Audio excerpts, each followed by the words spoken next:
Китайское правительство намерено подать иск в суд против Нура Бекри, ранее занимавшего пост губернатора Восточного Туркестана. Нур Бекри обвиняется в получении взяток, злоупотреблении служебным положением и в подаче заведомо ложных показаний.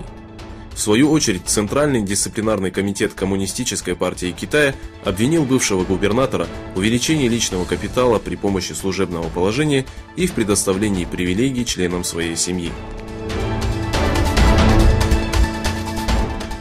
Уйгурская диаспора при поддержке уйгурского телевидения организовала в Нидерландах мероприятие по случаю традиционного праздника Навруз.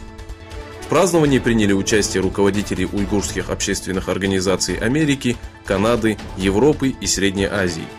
Наряду с театральными постановками, стихами, музыкой и выставкой искусства была освещена ситуация в Восточном Туркестане.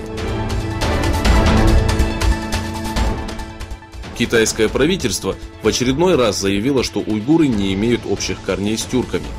В подготовленном докладе китайского правительства указывается, что начиная с 2014 года в Восточном Туркестане было задержано 13 тысяч террористов. Китайские власти считают оправданными действия против так называемого исламского радикализма и строительство лагерей политического перевоспитания.